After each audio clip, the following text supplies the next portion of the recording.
certainly it appears it should be Georgia, but we'll just see. A couple weeks ago, I don't know. It's been back and forth for sure.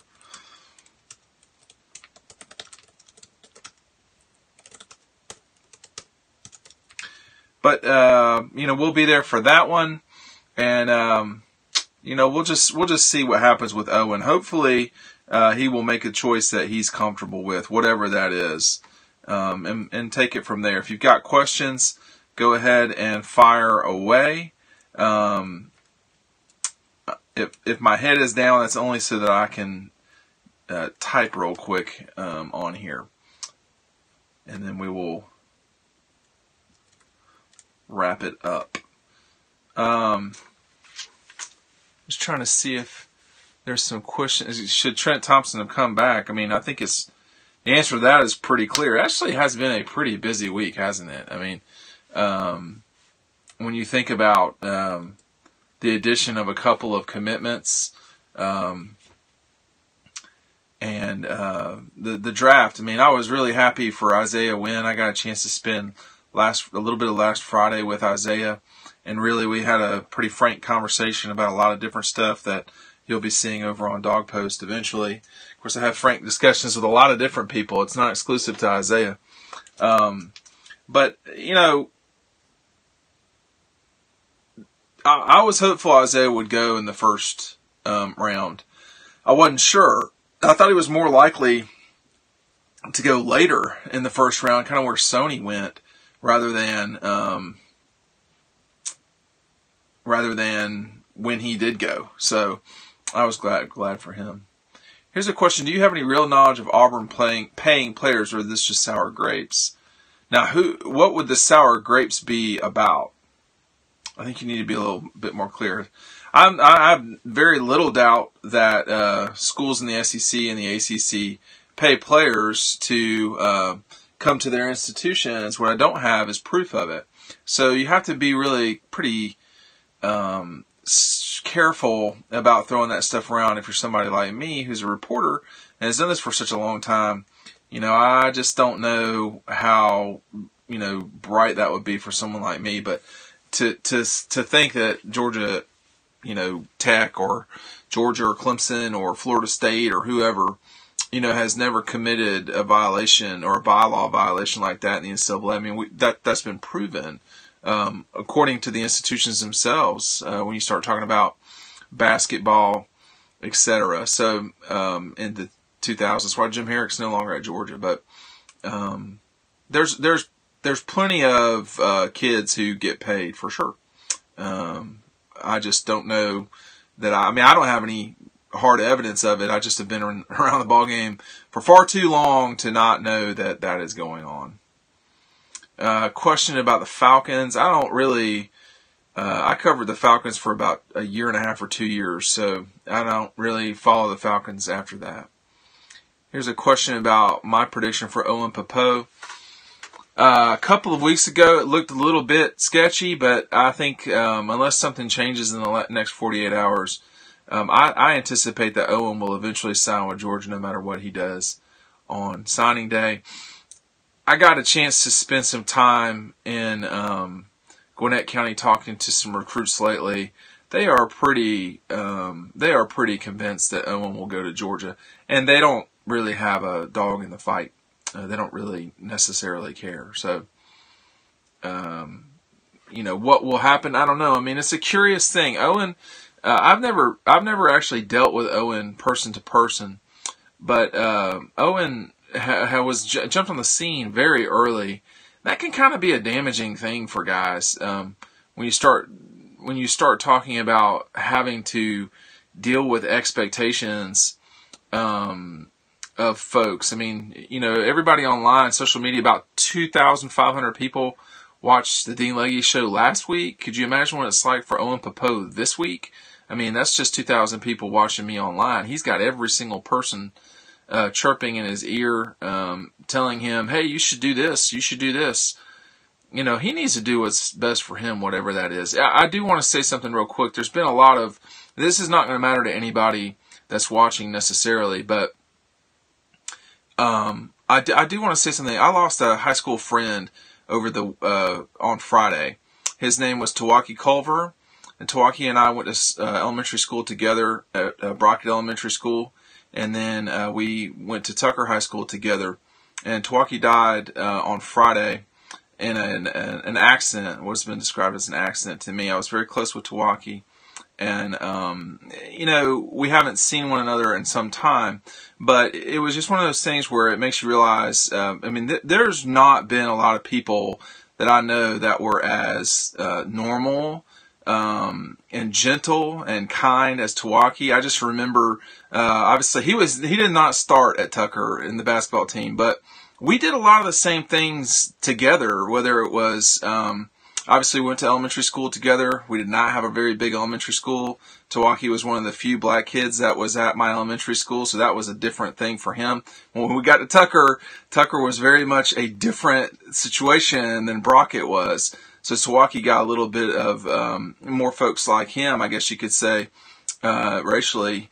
But Tawaki was always himself. We never, playing basketball with people, being able to just know people.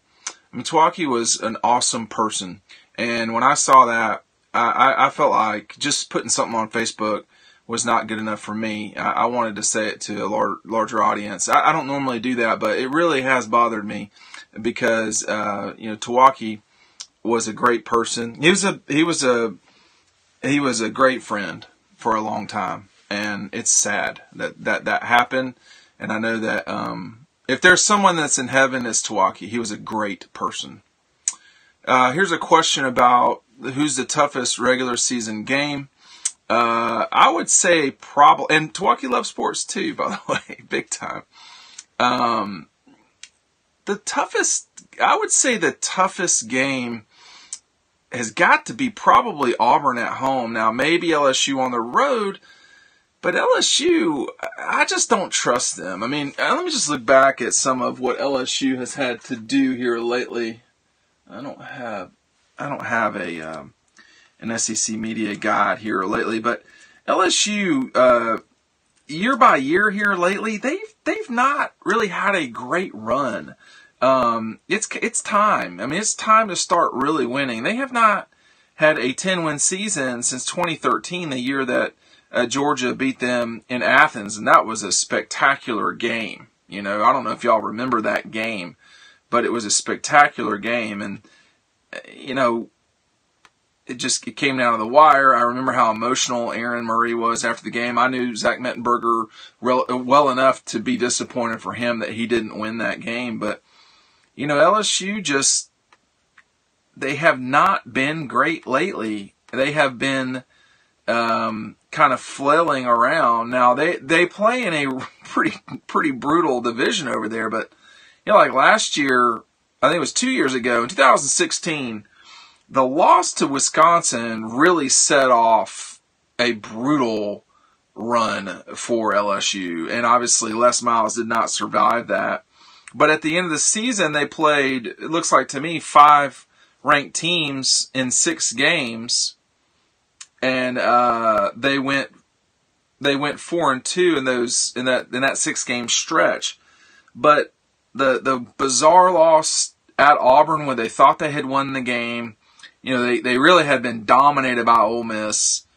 They dominated Ole Miss. They got beat 10-0 by Alabama. They go on to beat Arkansas. The Gators, whip them. And then, last year with Ed Orgeron, they didn't get to play their regular season game. So that's one reason why, one of their games, I feel like, because it got knocked out for some reason. Maybe it was the hurricane. I'm trying to remember. But losing to Troy, and then losing to Mississippi State by 30, that is just crazy. That just should not happen. And then their big game, they always play Alabama well enough to win, but they don't win. And, if there's anyone that's close to Alabama right now in the grand scheme of things, it's Georgia. And, I don't know sort of what to expect from this, LSU group, but I think Georgia will likely win that game. There's a question over here from the folks on Instagram asking when I typically go live. I typically go live at 9 o'clock on Sunday nights. Sometimes I go a little bit earlier. And here's a bot on Twitter. Y'all make it interesting, I know that. Do I have a podcast? I do.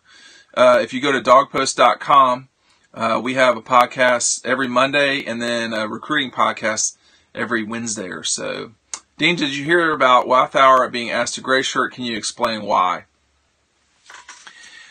Well, Georgia right now, and so the question is, will he enroll in the summer or will he enroll in January? So I think I'm not clear completely on what will happen there, but they're close on the number. I mean, right this second, they're 2 over. That includes D'Angelo Gibbs, who some of us are skeptical about him being around next year. And then also Michael Chigbu, who Kirby has specifically said, hey, he might not make it next year just because of injuries. So right this second, Georgia's slightly over the number that they have to be if everyone comes in. Well, if Walthour's not going to come in, then they don't have a problem. If Gibbs doesn't come back, they don't have they need 2 more spots open up. So the question is, who will those 2 spots be? And it sounds like Walthour might be one of those guys. You know, it's late April, and you need to kind of have a plan here soon, because most of the kids who signed with Georgia are either enrolled or are about to enroll. They're about to graduate in about 10 days or so. I don't know when Liberty County graduates, but it comes up quick, and they need to make decisions, and apparently they are. I reserve the right on LSU to change my thinking only because you'd like to see what they look like. But they have this decade, they have started the season ranked 4th, 3rd, 12th, 13th, 14th, 5th, and 13th. And they have ended 2nd, 14th, 14th, unranked, 16th, 13th, and 18th. So if there's anyone in the country who's been overrated, it's been LSU to start the season. And they just have been disappointing. You know, I don't know. They've not played they played back-to-back in the Citrus Bowl, which is a big deal bowl, but it's not a BCS level bowl. It's not a playoff bowl.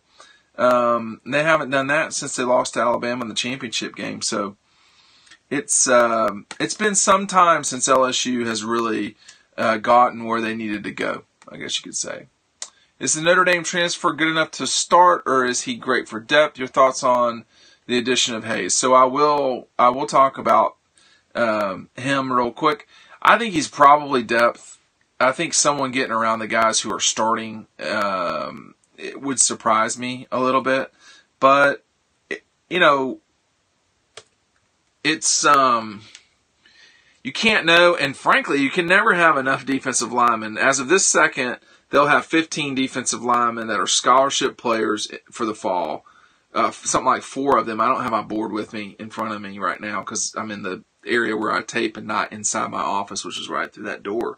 They're going to have enough defensive linemen, but they needed to bridge the gap to next year.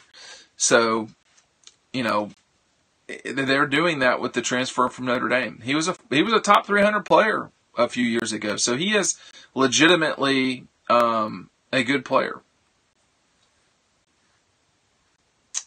Does Nate McBride see the field more this year?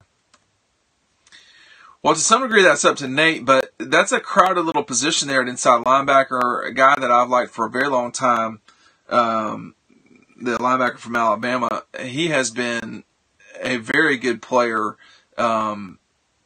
lately, and then you've got Jawan Taylor, you've got Natrez, you've got Nate McBride, you've got the two inside guys that are coming in. It's a competitive position, inside linebacker. The thing about, I get asked about Nate McBride proportionally to what he is and should be more than any other player. I don't know if it's because he's a white guy or if he's a rural guy from Georgia or what the deal is there.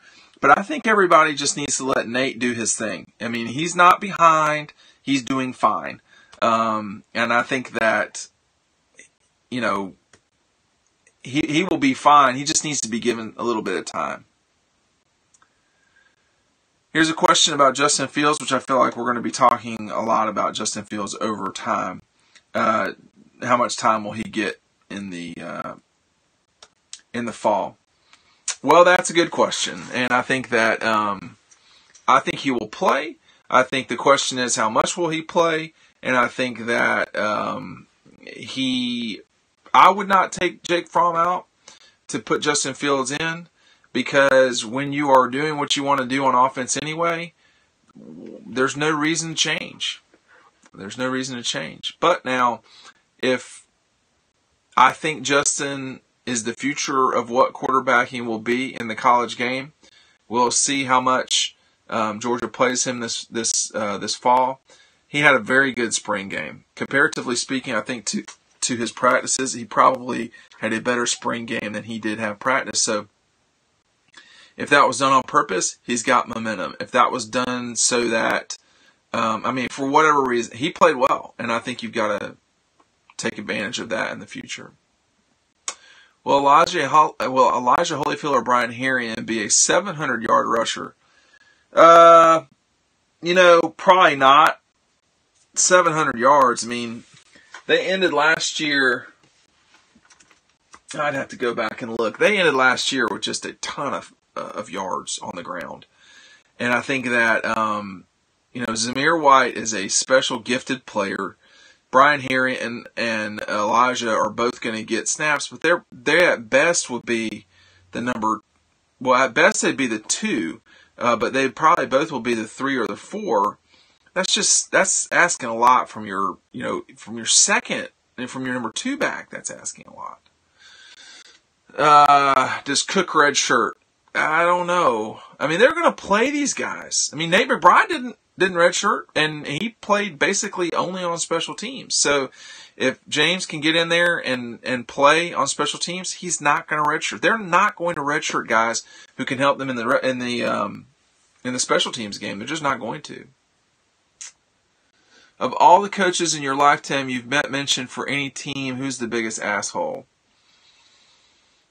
And of course, this would have to include Georgia people. The first time I met John Favreau was interesting.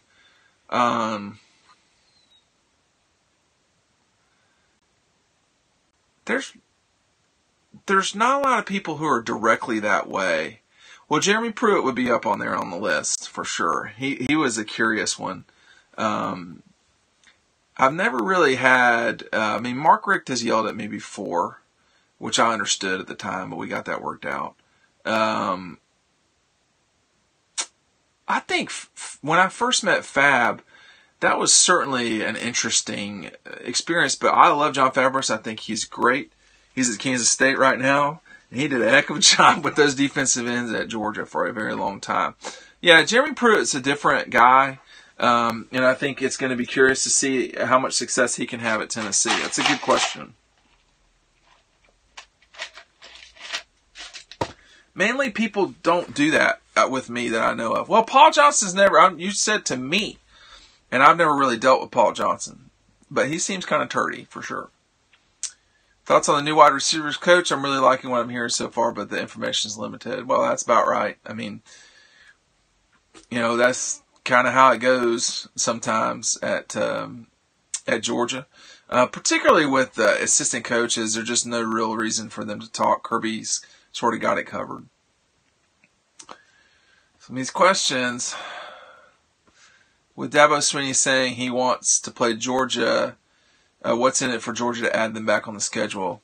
Not much. I mean, they're more likely to play one another in a bowl game. And I don't know how they kind of avoided one another here lately in bowl games, but they have since 2000. Well, they played each other in 2014, so that wasn't that long ago. I am skeptical that they will play one another, and here's the reason why. If you look at future Georgia schedules, And this can sound crazy to some degree too. If I were Clemson, I'd be eager to play Georgia right now rather than in the future. But maybe I'm just getting ahead of myself. I mean, Georgia is running towards something. Clemson, I think, is where it's at, and they're going to have to sustain. You know, this year the schedules are already set. In 2019, Georgia plays Notre Dame. In 2020, Georgia plays Virginia. In 2021 and 2022, there are some openings there. 2021, 2022, and 2023 and 4, there are some openings. But the problem with that is that Notre Dame plays Clemson. And Clemson's not going to play Georgia and Notre Dame in the same. Georgia's Notre Dame and South Carolina in the same season. They are simply not going to do that. They're not stupid.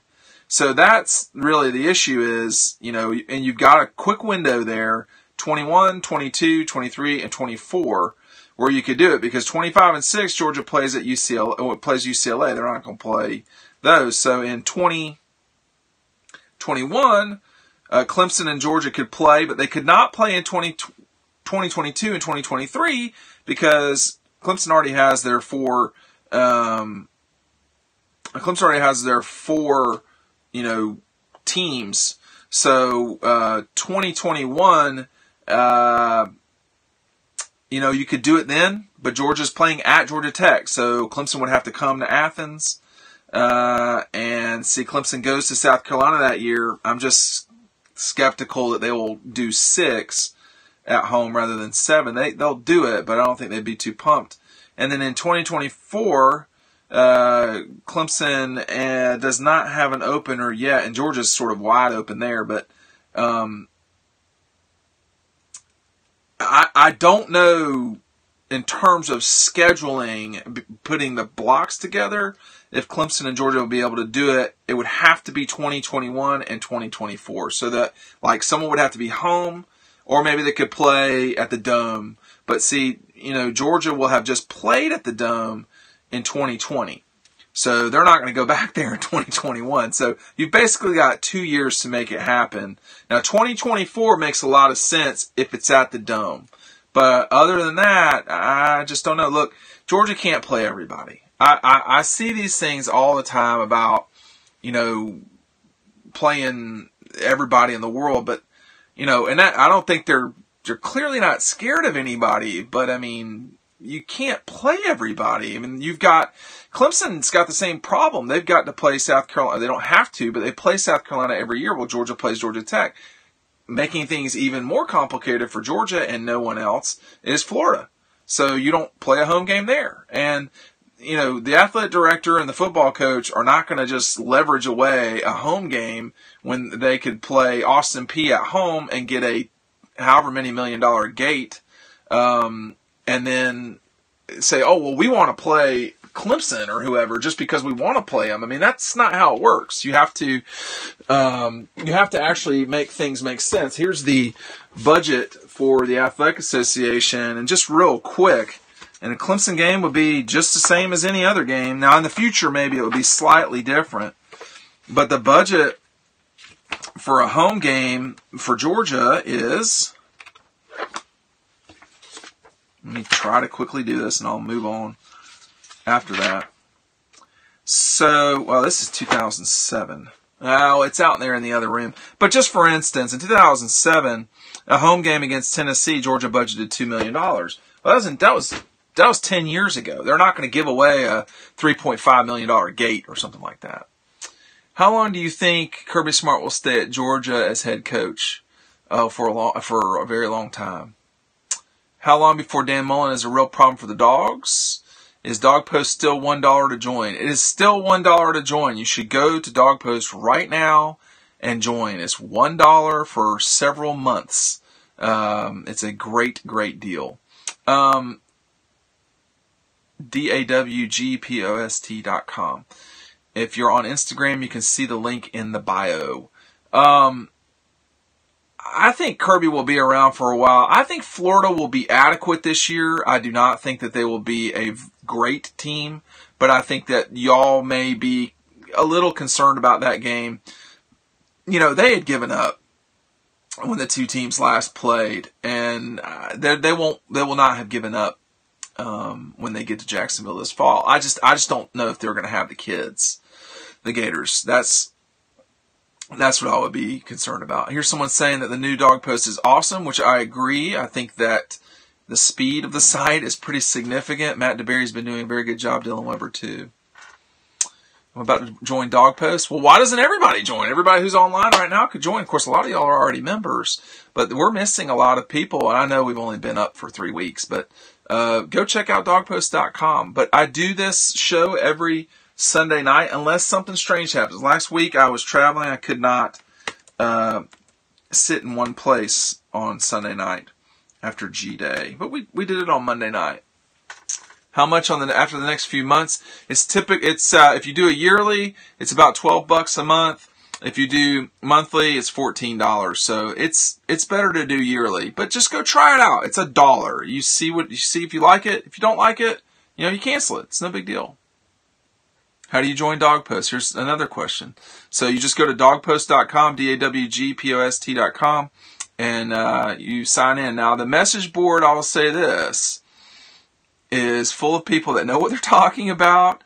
They are no nonsense, and they are straight to the point. So they're not going to goof around with which kind of ketchup do you like on your hot dog. They're, hey, this is what's going on. What do you think? And so they're pretty serious.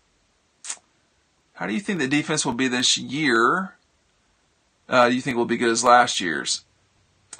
There are plenty of places where Georgia's going to have to improve for them to be as good as last year. Now, the front seven may be not as spectacular, but pretty solid. The question is, to me, in the secondary. I mean, do you know where you're going in the secondary? That's the question. And if you know what you're doing in the secondary, then things can be fine. Will they be dominant like the way they shut down? Bro, they shut down Alabama, Auburn, Georgia Tech. The way they played at times this year, they didn't allow Tennessee to score. The first team didn't allow the Gators to score. Will it be that way? Will it be spectacular? No. Will it be enough to win a lot of games? Probably 10 or 11 games, 12 games, 13, 15 games? Yeah, it will be. Tyreek McGee, these are scrolling out pretty quick. And name a player that makes the biggest improvement and becomes all SEC this year. Everybody likes breakout players too. Zamir White, DeAndre Swift. People, there's plenty of momentum behind J.J. Holloman. But Zamir, you would think that Jake Fromm would have a better sophomore year than freshman year. You could depend on that under Mike Bobo. We'll see if you can depend on that with Jim Chaney. I just think that the program in general might not have spectacular individual players, but the general, everyone together, the collective, Georgia Bulldogs, they're going to be difficult to deal with because there's just not a lot of problems. I mean, what do you think the biggest problem is at Georgia? I mean, rather than me asking him, y'all know plenty about the team and the program. If just say it. I know we're usually on a delay here. Here's a question about a 2-quarterback system. It will be a 2-quarterback system in name only, I would say. Who do you think the starting offensive line will be? Well, I think it will go Andrew Thomas, probably Kendall Baker, but we'll see. He's got to hold off Solomon Kinley. Lamont will be the center, I would imagine. Right guard is a good question. Oh, well, it's not a good question. It should be Ben Cleveland. Excuse me. I'm going crazy. And then at right tackle, you would think it would be Isaiah Wilson, but again, you've got Cade Mays. You've got, Solomon Kinley. These guys have all, there's plenty of, and then you got Jamari coming in. There's plenty of ability to lose your position on the offensive line. There's no question. I wonder, will Georgia have Fromm pass the ball this year more consistently? Sometimes I have a hard time reading sideways, and on Instagram it's sideways, so sorry. What's the latest on Zamir? Do you think he'll play this year? He'll definitely play. The question is how quick. How quick. Can we see the tight ends get the ball? That's the biggest question I see. Well, they threw a lot to him in the spring game, and here's someone saying something about Roquan, which is, Roquan's going to sign a $20 million contract here soon, which he completely deserves. But someone's going to have to be a side-to-side player the way that Roquan was. They're going to have to approach the way that Roquan was this past year. They don't have to be, remember Roquan was on the 2015 team and didn't play a lot. So you can develop guys and bring them along. And, when you watched Roquan when he was in high school at Macon County, the concern there was, hey, this guy is small, blah, blah, blah. So there's always problems. But I just now maybe I'm just reading into things wrong. I like the way that Juwan Taylor is fighting for his chance. I mean, he's a senior. This is his last go-round. Guys like that are not just going to turn it over and let some guy come in. I mean, it's just that simple. Jaden Hunter, Tommy Bush. I think Jaden Hunter's got a little time before he really steps up and does something. I keep forgetting Monty Rice's name. I think Monty Rice has the capability to be the best linebacker in the program. He's not that right now. So we'll just see. I mean,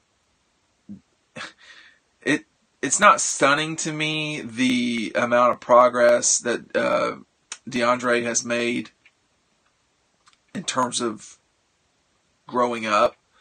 But when guys get older, they just take things more seriously. And when you look at DeAndre Walker, this is going to be his shot to not have Leonard, who was on those teams. I mean, like DeAndre was out there with Jordan Jenkins. I mean, he's been out there with a lot of NFL, linebackers, and he just has had, to fight. And now he's where he's supposed to be. So, question here is, who are your starting four linebackers on opening weekend?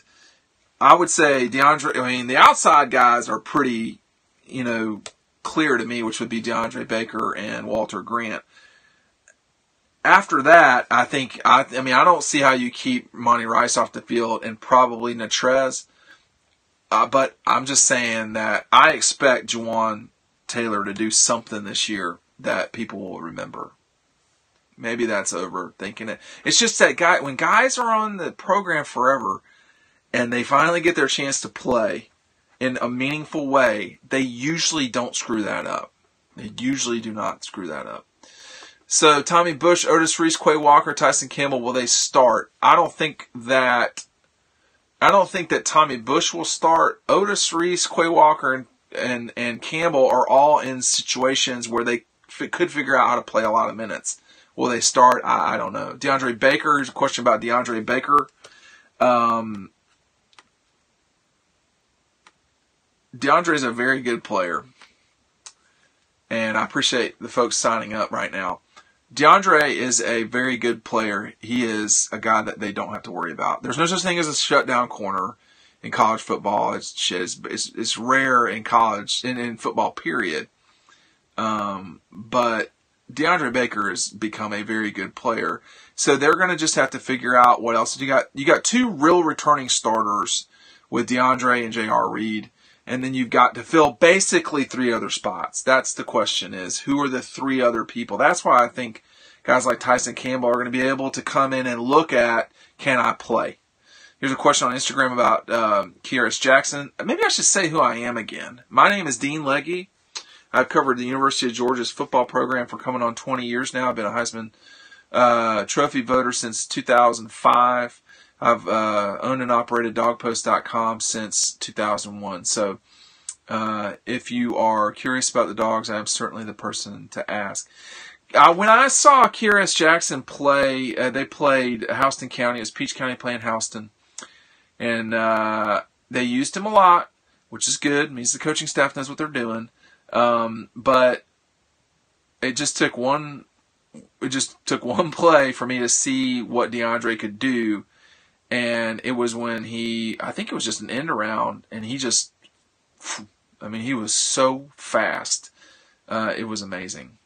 And that's why I knew this kid could be a difference maker over time. Now, how quick, you can't ever know. And that you don't throw the ball a lot in high school football. So to some degree, you've got to actually, perform when you get out there.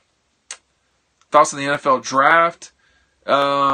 It went about like I expected. I got to say, if you told me a long time ago that Trey Matthews would not get drafted, if you told me Trent Thompson would not get drafted, I'd have a hard time believing you. But you never, you can't ever totally know. Particularly, it's just hard to believe that Trent would not get drafted 7 rounds with 32 teams, and they consistently get a punch at you. And so, I don't know. That's concerning because Trent is... it's hard not to like Trent. It makes me worried. I think Davin makes the Texans. I don't know. I don't think Davin Bellamy is done with football. I'll say that. I don't think Trent is either. But I think it shows how fickle the NFL is. I mean, you've got a snapper getting drafted in front of a lot of people. And so, it's just an interesting thing. Measurables really, really, really matter in the NFL, and that's something that people forget. They want to talk about heart and all this other, immeasurable stuff. And you do have to have the interest in the sport. You do have to have the interest in getting up and working whenever you're up or whatever. But it's a lot about measurables. I mean, if I were to ever play professional football, I would have to be a tight end. I would have to be a 6'4", 240-pound tight end, 250-pound, which is what I was in college. But I would also have to be able to jump and leap and block and all this stuff. But my friend who is 6 feet, 180 pounds, he's not playing in the NFL unless he's a DB. So guys, a lot of this stuff is just, are you the right body type or not? What do you think about Jamari, Trey Hill, and Cade Mays? I think Trey Hill's got the furthest to go. I think Mays and Jamari could come in and play pretty quick. I don't know if they'll start, but I expect them to play, and I expect them to not just play a little. I think they'll play significant minutes. I do not think fourth quarters are going to be a lot of fun for teams playing Georgia, for a lot of different reasons. I mean, Nick and Sony were brutal ball carriers. I mean, they were difficult to deal with late in the games. I'm on the field. I'm on the field for every single game. I see what it's like at the end of games. And it's just been, sort of death marches at the end of these games. Tennessee, the way they punished Tennessee, Florida, that's right out of the gate. What they did to Auburn in the fourth quarter of that championship game. What they did to Oklahoma in the second half. These fourth quarters are not going to be a lot of fun. I think there could be times when it's worse this year because the offensive line, in theory, could be bigger. Was Pat Allen not just not able to compete? I don't know. I mean, I think Pat wasn't the biggest guy, and they went to really big, bulky offensive line, just massive dudes, and he was not massive. I mean, we're talking 330 pounds. When you are a power team, someone who's 200 and, or 310 pounds or fewer, they better really be damn good like Isaiah Wynn was, or they're not going to play. Do you think Fields will get a special package with Fromm as a starter? You would hope that Justin Fields, if he plays basically the way he did in the spring game, then he's going to play. Now, again, do you really want to play him a lot if the offense is clicking with Jake Fromm? I don't care. I don't know either kid. They both came in the process so late. I mean, Jake Fromm flipped to Georgia this time of year, coming into his senior year. Justin was in October. So, they wanted to go to Georgia. It was the place that they wanted to go. But I never really got to know either of them for that reason. Jake Fromm was committed to Alabama. Justin Fields was committed to Penn State. There was really no reason for me to to reach out and talk to them in any way. So I don't really care. Like, I'm not in the dogfight with all these kids. I mean, most of the quarterbacks before that, I knew them. I mean, Aaron Murray, Matthew Stafford, these guys, you would know them. Zach Mettenberger, you would know them. You would understand them a little bit better. I don't know these two kids at all, and it's going to stay that way. So I think if you don't, I would not mess with a good thing necessarily. But I would also recognize that at some stage in the future, Justin Fields will be the starting quarterback at Georgia. And that you need to develop him. You need to develop him, period. And what we saw in 2014 with what Mike Bobo was doing with Bryce Ramsey is exactly the way that I would handle this with Justin Fields. I would play him in the second quarter. I would make sure he plays basically in 9 of 12 games, something like that in the regular season. I think if you're playing at LSU, you don't have to stick him in there forever, but you just get him used to things. And then over time, Justin won't care. He'll just go in and play. Someone asking about Cameron Nasliak, he signed with, I don't know who he signed with. The backup place kicker got a look from the Falcons. I don't know. I thought it was a very good punter, but there's only 32 punters in the league. Could you believe 3 dogs went in the first round, 2 to the same team? I can, because I think the Patriots know what they're doing. And they've got 2 very good former Georgia players up there, Malcolm and David. And they're getting 2 very good Georgia players in Isaiah and Sony. I mean, first-round guys, you make picks with first-round guys, those guys are people who are going to play for you probably for 5 years. If they're not playing for you for 5 years, you've made a mistake. You've made a mistake. Will Zamir be back for South Carolina? I think he probably will. How do you think Clowney will do in 2020? You think Zamir will be ready for the first game of the season? I think Zamir will play in September. I would imagine he will probably play against South Carolina. That's about an hour and a half from where he grew up, maybe 2 hours. So I think he would want to play, but we'll just see.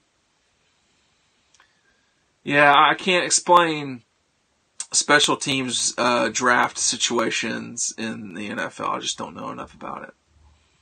Did Josh Harvey Clemens get drafted last year? He did. He got drafted late.